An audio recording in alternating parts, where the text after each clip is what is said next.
Get Rich Education is brought to you by Norada Real Estate Investments and Mid-South Homebuyers. Welcome to Get Rich Education with Keith Weinhold, giving you information and ideas on the investment that has turned more ordinary people into millionaires and billionaires than anything else, and can provide you with more wealth and happiness than you ever thought possible. Now, here's your host, investor, entrepreneur, business owner, and educator, Keith Weinhold. You're listening to Get Rich Education. This is episode 66. Welcome in. I'm your host, Keith Weinhold, and I'm back in my seat this week because I've got that drive to make you more successful than me, faster than me. With listeners now in 151 nations, iHeartRadio, iTunes, Android, Stitcher, Spreaker, SoundCloud, and at GetRichEducation.com. Have you wanted to invest in more passive income property, but you don't have the money for a down payment to buy all the property that you want? You know, I get that question from a lot of listeners. Most recently, listener Jason Kendall in Rancho Cucamonga, California. Basically, the question being, how do I get the down payment money faster in the first place? All right, I'm going to answer that later.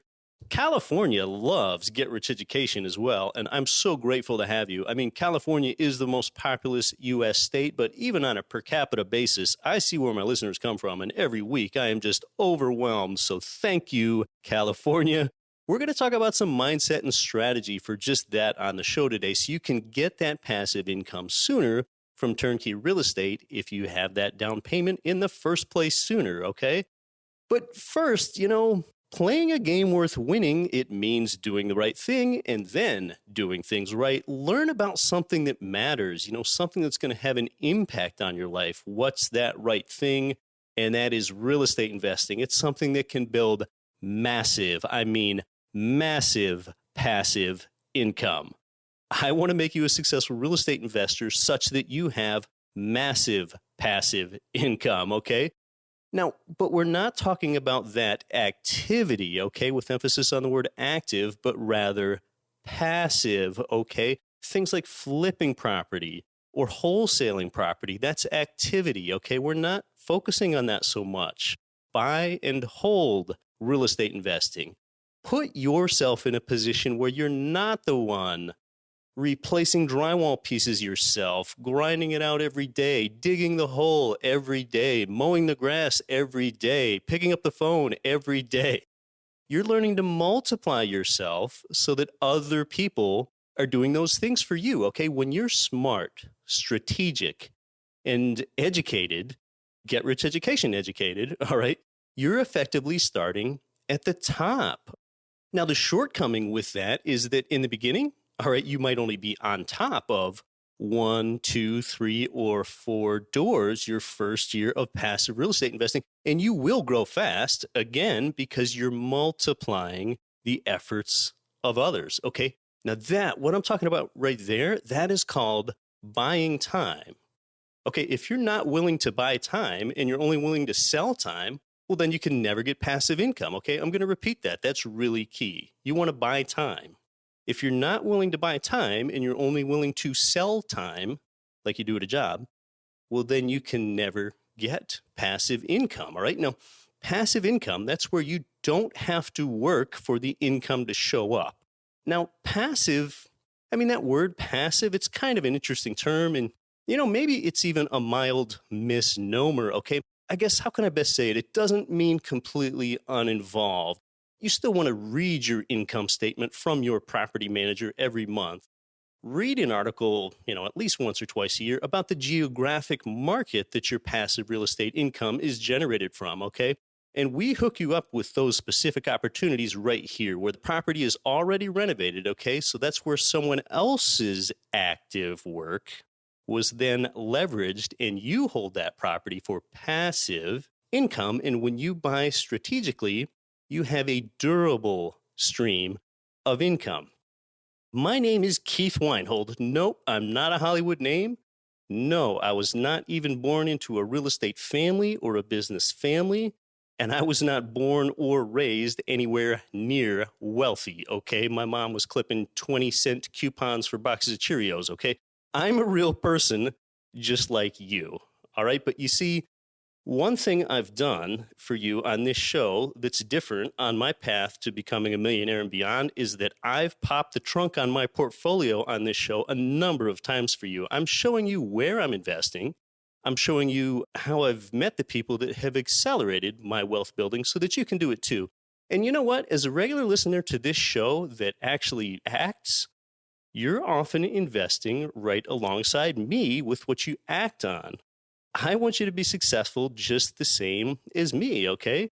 And, I've just used the term millionaire there a minute ago. Well, listeners know why I don't consider being a millionaire as even wealthy, in fact, okay? So in this show today, I'm going to compare passive income from real estate with how to earn passive income from other places, okay? Other places that have nothing to do with real estate. Because, really, life's a question you've always got to ask, compared to what? And be open-minded enough to measure why you favor something. For me, it's real estate versus other forms of passive income. You can get passive income without investing in real estate, okay? Well, sometimes when you view the same thing from a different perspective, you see something else that you didn't see before, even though that object is still the same thing. I saw the latest Star Wars movie, yes, the same one, 4 times in the theaters, okay? And yet I didn't quite see the same movie each time. And by the way, I didn't think I'd end up seeing it 4 times either.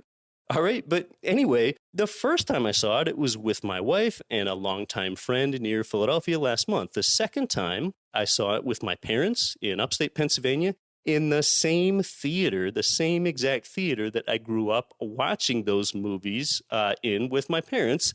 The third time I saw Star Wars in 3D. The fourth time I saw it in Anchorage, Alaska. Well, I sat next to a 9-year-old that was with our group, so I kind of got to see it through a kid's eyes somewhat when I did that. We'll look at passive real estate investing through a different lens today, just the same. Now, with relatively small efforts up front, you can leverage your knowledge into income that you don't have to work for.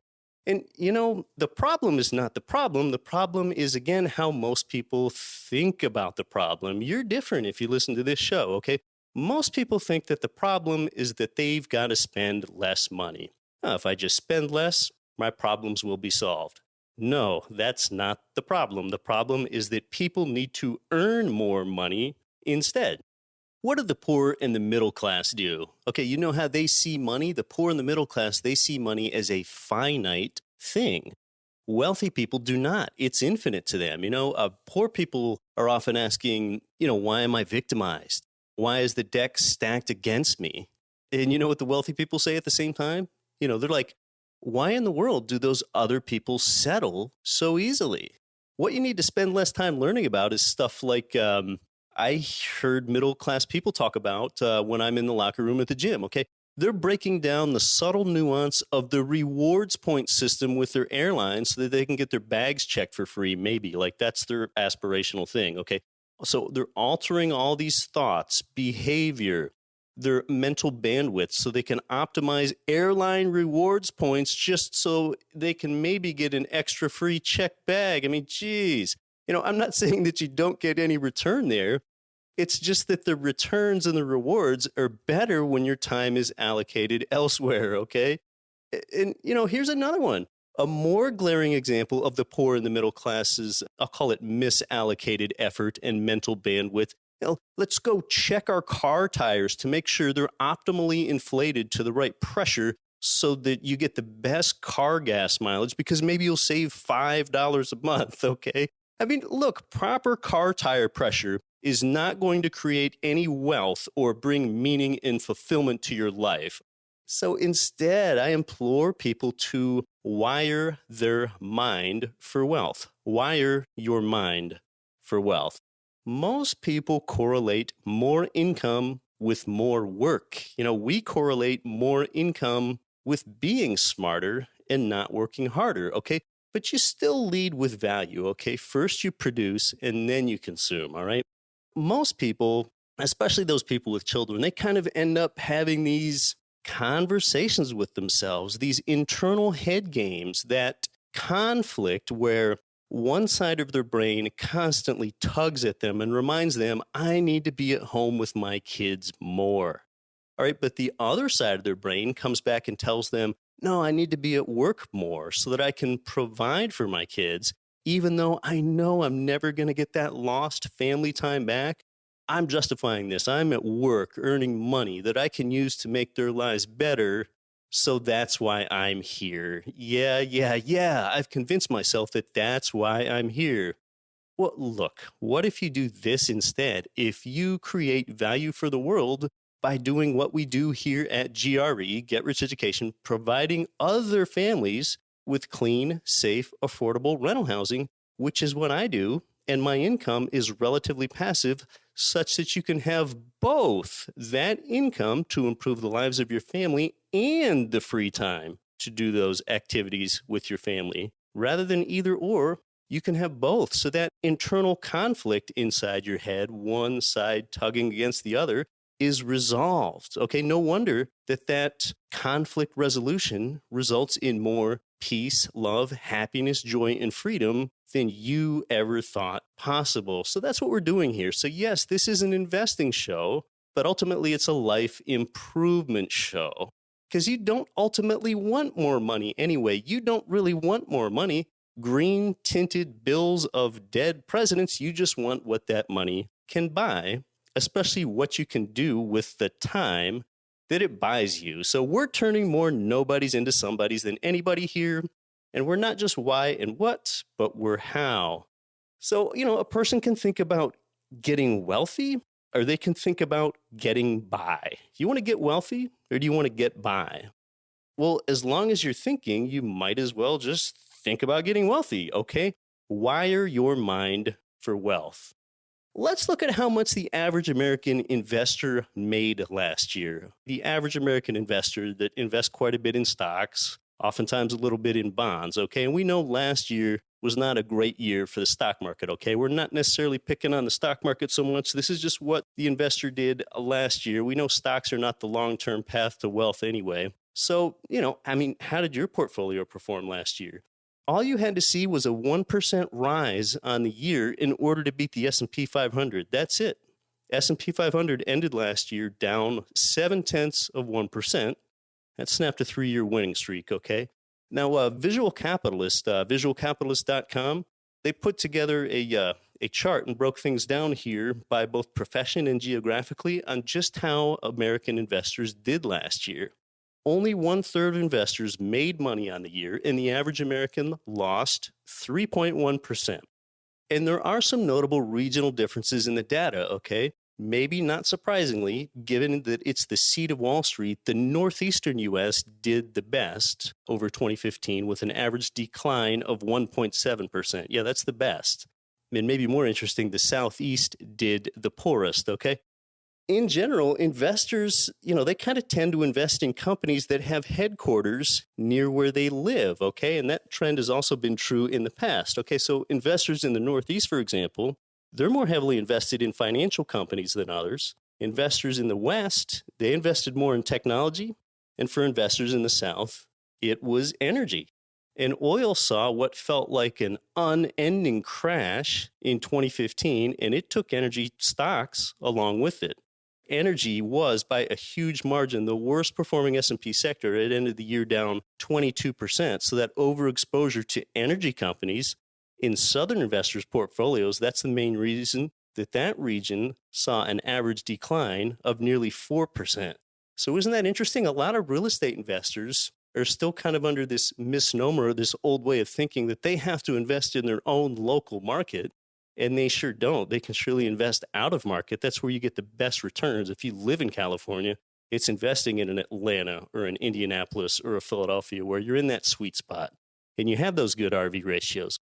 So yeah, in general, investors tend to invest in companies that have headquarters near where they live with stocks. And let's just take a look at professions. This is just interesting for a second. Okay, so over the last year, teachers, they lost 1.5%. As an investor, especially those stock-based investors, especially with what we're talking about here. So teachers down 1.5%. They actually lost the least. Engineers down 2%. Techies down 2.1%. Consultants and doctors are down a little over 3%. Financiers, interestingly, down 4%. And those that did the worst were people that work in the energy field, energy professionals themselves, down 4.3%. Now, inflation is pretty tame right now with the CPI essentially registering at zero, okay, because energy prices are down. But I mean, come on, those are not inflation adjusted numbers that I gave you. If you adjust those for inflation, those returns are even worse. And we do have inflation. I mean, come on, I don't believe that the CPI is really zero. I mean, how often do you see the prices really go down for things other than energy rather than up? I mean, just look at the cost for education, medical care, food. Costs continue to be up, up, up. So on an inflation adjusted basis, all those returns are actually even worse.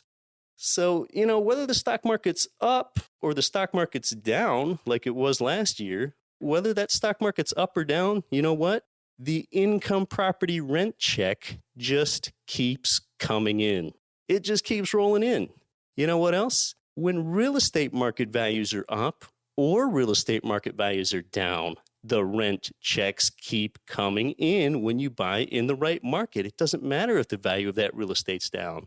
You're not interested in selling it if it continues to cash flow better than ever and the rent check keeps coming in.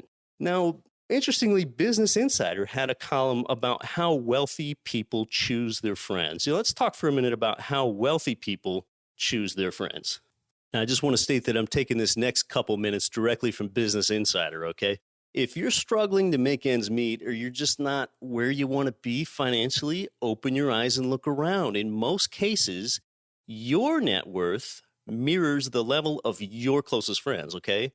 So you got to ask yourself, is it time to start looking for some new friends? Now, that very notion, that gets some people fired up and even angry. Now, that's not to suggest that you go around and unfriend all of your friends just because they don't have a lot of money. And I'm not suggesting that you choose your friends based on how much money they have. I mean, not at all. But like Einstein said, consciousness is contagious. If you want more money, you should consider spending time with and befriending people with more money. Exposure to people who are more successful than you, they've got the potential to expand your thinking and catapult your income. We become just like the people that we associate with. That's why winners are attracted to winners. Now, look, in other segments of society, this is accepted, but the rich, for whatever reason, they've always been lambasted for their predisposition to engage the company of people with similar financial success, and they shouldn't be, because the reality is the wealthy think differently from the middle class about money, and there's much to be gained by being in their presence. And you know what's even more surprising? A lot of the wealthy are surprisingly humble, and they just don't even view themselves as having arrived. Many of them believe that multimillionaires are simply people that don't know how to become billionaires. After all, why would someone settle for millions if they possess the awareness to earn billions? All right. That's why multimillionaires are always attempting to gain entry into a more exclusive group of people who are among the wealthiest in the world. The average person wants to go meet a millionaire to tell their friends they met a millionaire. Well, millionaires, on the other hand, they want to associate with billionaires to learn about how they think and who they're getting around. So one group is just watching the game and the other is playing the game. And the only question that matters is, which one of those two people are you? So just honestly ask yourself, how many wealthy people are in your inner circle of associates and advisors? What you can do is just go set a goal to double the amount of time you spend associating with people who are richer than you are. And doing so is probably the most likely way to make you rich. So the correlation between your friends and your level of wealth is one that's really taught improperly from the start, because most parents never teach their kids about the importance of making contacts, okay? They hope that their kids are popular. They hope that their kids make friends so that they enjoy their days in school. But wealthy parents, they have a different approach. I mean, sure, they want their children to enjoy their years growing up, but they also know that building contacts, even as early as high school, that makes the difference between a life of average success and one filled with enormous opportunity, all right? So while most parents are hoping that their kid becomes the quarterback of the football team or the most popular cheerleader, well, instead, the rich, they're concerned about building their child's social infrastructure for the future, okay? So the message of associating with the wealthy, that often sounds like snooty or elitist or even discriminatory against the middle class, but it's really not, okay? It's nice to say that everyone, regardless of financial status, has access to all the good things in life, but that's also naive and untrue. So whether it's right or wrong, wealth offers privileges, and one of the most fundamental ways to start the wealth-generating process is to get around wealthier people and watch how they think. And it's really an eye-opening experience. So the bottom line is that like attracts like. People with high-level formal education, those kind of people, they like to associate with the academic elite. If they have a lot of formal education, they want to be hanging out with people with their masters and doctorates. Physically fit people, they enjoy spending time with others who are physically fit. They want to be in a gym with some fit people because those ideas, those exercises, that rubs off on them, okay? Religious people, they want to have fellowship with people of faith. And rich people, they like to associate with others who are rich just the same. As Will Rogers said, man only learns in two ways, one by reading and the other by association with smarter people. Again, Will Rogers, he said a man only learns in two ways. Number one is by reading, and the other is by association with smarter people. So you know how you want to associate with smarter people and you want to get them to like you? You want to be an influencer. You want wealthier people to like you and want to share things and ideas with you. And I want to tell you how simple this really is. And I think the first place that I learned this is a hugely important thing I'm going to say here. All right, and it's only 4 words. It's just 4 words you need to remember. I learned this from reading the classic Dale Carnegie book, How to Win Friends and Influence People. I'm going to give you my top takeaway from that book, and it's going to save you 250 plus pages of reading, okay? And I just can't emphasize how important this is. In fact, when my top source of income was back from being an employee, just doing this one simple thing, remembering these 4 words that I learned from the book, How to Win Friends and Influence People, and it's so easy to remember, but most people don't do it. This was the way that I got promoted twice quickly, okay? It's simple, it's actionable, and I'm going to tell you about that when we come back. You're listening to Get Rich Education. Cash flow real estate investors nationwide and worldwide, this is Get Rich Education's Keith Weinhold. Forbes has rated Memphis, Tennessee as the #1 cash flowing market in the world. Our good friends at Mid-South Homebuyers have been Memphis's premier turnkey real estate provider for 14 years with a stellar reputation and an A+ rating with the Better Business Bureau. Owner Terry Kerr was born and raised in Memphis. Yeah, he knows the market and has renovated and sold over 1,000 houses in the Memphis area. Find out what their many repeat buyers already know. Their houses are completely renovated, even come with a 1-year builder's warranty and a lifelong rental guarantee. They're a perfect fit for the first-time out-of-state investor or the seasoned investor diversifying their portfolio. Mid-South Homebuyers' friendly staff makes investing easy. Learn more at midsouthhomebuyers.com or give them a call at 901-217-HOME.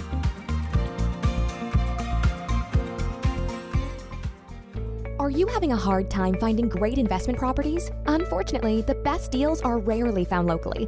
Successful investing begins with the right properties in the right markets. Norada Real Estate provides everything you need to invest in the best deals across the U.S. Our simple, proven system will help you create real wealth and passive monthly cash flow. Get your free copy of the ultimate guide to passive real estate investing at noradarealestate.com/guide. That's NORADA realestate.com/guide. Hi, this is Russell Gray, co-host of the Real Estate Guys radio show, and you're listening to Get Rich Education with Keith Weinhold. Don't quit your daydream. Welcome back to Get Rich Education. On an upcoming show, we're going to discuss the Atlanta real estate market with a great guest that really, really knows the ATL. I don't know if anyone from outside Atlanta or inside Atlanta calls Atlanta the ATL, but I just did. Maybe I'll ask my guest that. Anyway, Atlanta has been a market that's had investor advantage rent-to-value ratios, okay, where that ratio of monthly rent income to overall purchase price has been 1% or better in a lot of Atlanta single-family home rentals.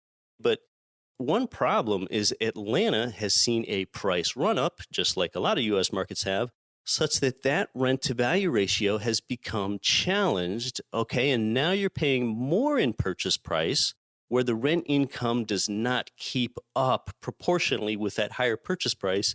And it's really been what's happening across the U.S. since 2011 or so, depending on your market, okay? So where 5 years ago you might have bought an $80,000 single-family home income property with an $800 rent income on that $80K purchase price, well, there's that favorable 1% RV ratio. But today, that same home, that might sell for $120,000, but yet the rent income is only up to $900. Well, that's only a 0.75 rent-to-value ratio, and it likely no longer makes sense for you as a new investor. But we're going to find out exactly to what extent this has occurred to in Atlanta and how you can compare and contrast Atlanta with other markets that you're thinking about buying in. So the classic book, How to Win Friends and Influence People by Dale Carnegie, that shows you the 6 ways how to make people like you, the 12 ways to win people to your way of thinking, the 9 ways to change people without arousing resentment. That book, it's one of the first ever best-selling self-help books, and it has sold almost 20 million copies now. Did you know it was published in 1936? Yes, 1936. Okay, the number one takeaway that I got from that book that's going to save you 250 to 300 pages of reading is simply this. Ask others about themselves. Yeah, that's it. Above all, remember those, 4 words? Yeah, 4 words. Ask others about themselves. People enjoy talking about themselves to you, and they enjoy that so much that they're going to like you and they're going to remember you. So in the classic book, How to Win Friends and Influence People, the 6 ways to make people like you. Okay, number 1, become genuinely interested in other people. Number 2 is smile. Number 3, remember that a person's name is, to that person, that is the sweetest and most important sound in any language. Number 4, be a good listener. Encourage others to talk about, again, themselves. The 5th way to make people like you is talk in terms of the other person's interest, okay? Again, themselves. And number 6 is make the other person feel important. And, do it in a sincere way. This isn't any sort of faux or fake way, okay? Those are the 6 ways to make people like you. Well, you know what that person is going to think and say after an interaction like that with you when you keep those things in mind? When I keep those things in mind, they're saying, wow, what a great conversationalist. My gosh, I'd love to have a guy like that in my network. What a nice person, and he really cares about me. And you really do, okay? It's not fake caring about a person, it's real. And you know what? In a conversation, if you're thinking about how much you're talking about yourself versus how much the other person's talking about themselves, and you think it's kind of 50-50, 50% them and 50% you, well, it's so easy to talk about yourself that it's probably not 50-50. So if you think it is, you might want to ask the other person more about themselves. Because if it feels like 50-50, you're probably talking about yourself too much. All right, now, I had an early boss in my employee career named Jack. For example, outside of work, Jack loved golf. Okay, I'm not a golfer, although I'm interested in taking lessons someday. But anyway, I know sports pretty well. I know them well enough so that I could ask Jack enough introspective questions. My boss, Jack, I could ask him about his golf game that after a while, I could tell that he liked it when I visited his office. Because Jack knew he was going to get a mental break from work because he knew he was going to get to visualize his golf passion while we sat there in his office. So I asked questions because I listened, and I knew that Jack, my boss at the time, he was an influencer. Well, later, he offered me a promotion that I accepted, and it was the best paying employee job that I ever had in my life. He could have offered that position to others that were equally as intelligent as I, equally hardworking as I. But, Jack, he wanted to promote me to help ensure that I stick around because basically I think I made him feel good about himself. But I did genuinely enjoy talking to Jack about his golf game because I like seeing a person light up and see them kind of get that starry-eyed sparkle in their eye when they were stone cold bored just 5 minutes earlier, okay? And that makes me feel good too. When Warren Buffett was 20 years old, he took the Dale Carnegie course, How to Win Friends and Influence People. And to this day, he has the diploma in his office, okay? So the message here is ask others about themselves. That's the message. That can really take you far. And I like these kind of brief, easy to remember messages when it comes to self-help or anything else. So I'm distilling a 250-page book right down to 4 words. Ask other people about themselves. With diet, by the way, my favorite one is avoid processed food. Best concise diet advice I can give you. Avoid processed food. With exercise, it's minimize equipment used, okay? With networking, it's ask others about themselves. It's going to do a lot for your success. That's a great thing for you to practice and remember as you network with others as we go into next month's Investor Summit at Sea, departing Miami, which you can find out about on our events page at getricheducation.com. I'm going to be there. And, by the way, I'm paying probably between $9,000 and $10,000 to be on that cruise, just like everyone else is paying to be there. And I'm doing it largely to network with people and just have a great time building friendships, even though I'm a quieter guy. When you're a quiet guy, it's easy to ask someone about themselves. They want to talk about themselves, and they do all the talking. It's been said that your net work determines your net worth. That's more than just a cute little saying, okay? It's reality. Your net work determines your net worth. A few years ago, I thought that it sounded ridiculous to spend $25,000 per year to belong to these real estate mastermind networking groups. But now I'm kind of more closely considering doing it because I've learned that every real estate industry event I've ever attended, you know what?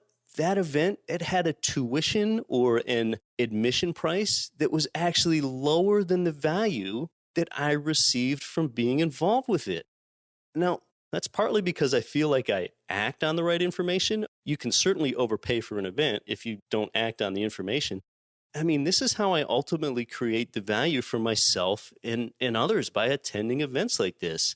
Okay, you know what happens when you do the opposite? All right, now what do you hear when you get around broke people instead of successful people? Here are some signs that you might be hanging around some broke people or some toxic mindsets, okay?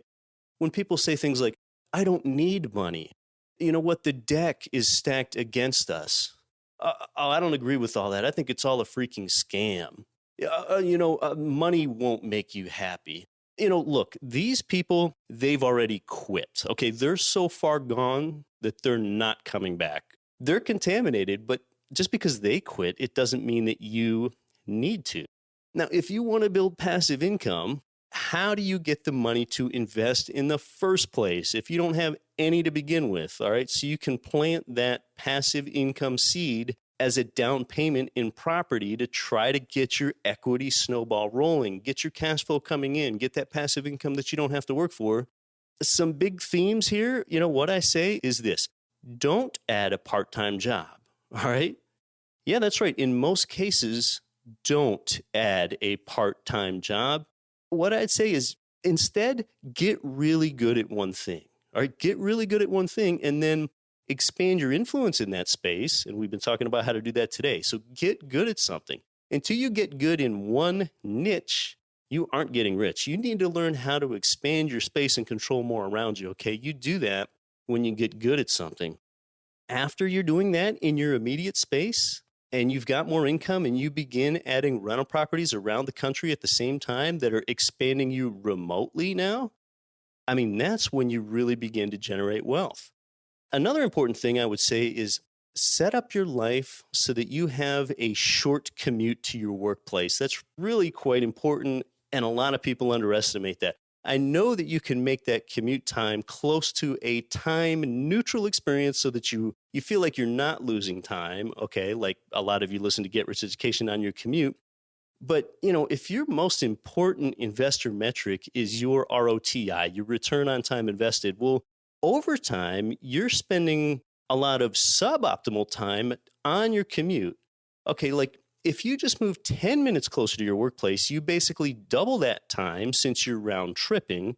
And now you've just rescued 20 minutes of time every day. Okay, I mean, that's about 2 hours a week that you can now optimize. Okay, so passive income can come from a number of places other than income real estate. Okay, you can make it in ways other than with income real estate. But let's talk about what some of those other ways are and then why we focus on income real estate. I mean, number one is patent royalties.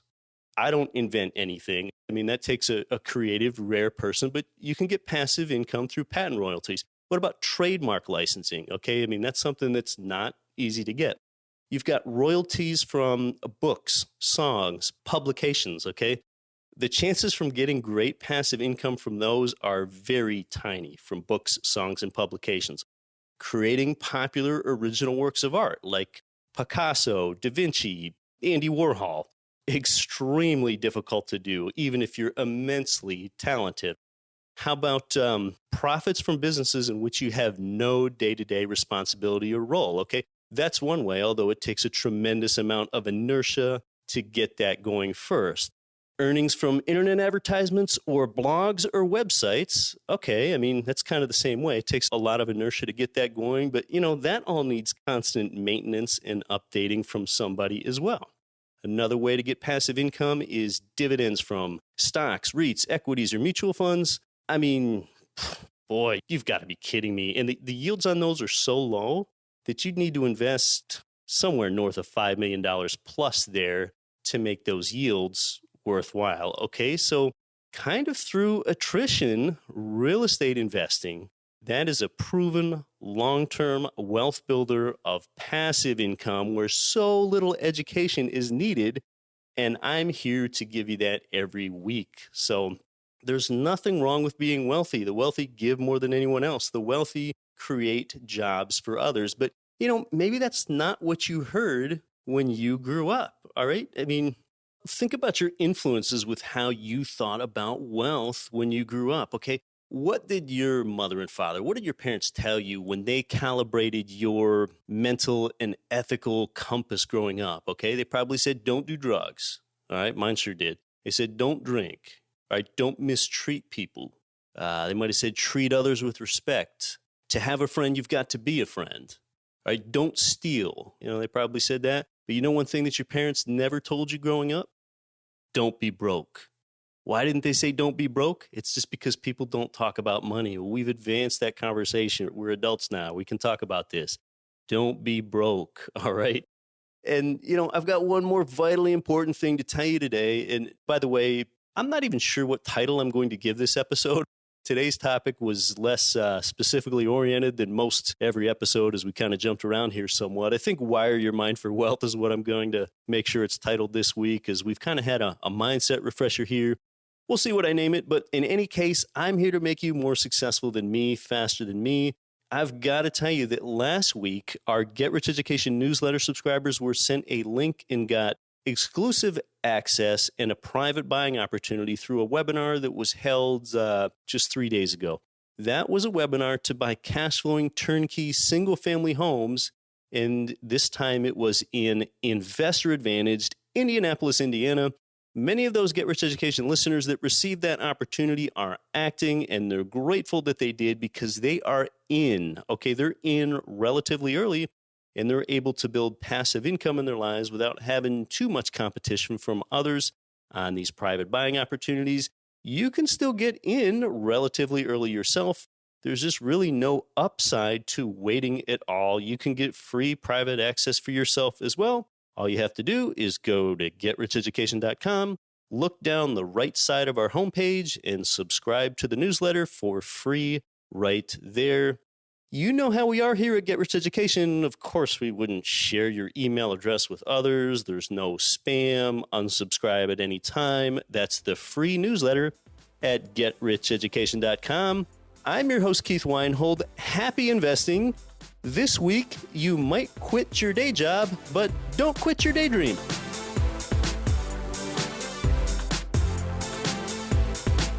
You've been listening to Get Rich Education, telling you what the wealthy won't tell you about real estate and investing. If you enjoyed the show, please take a minute to visit iTunes and leave your comments.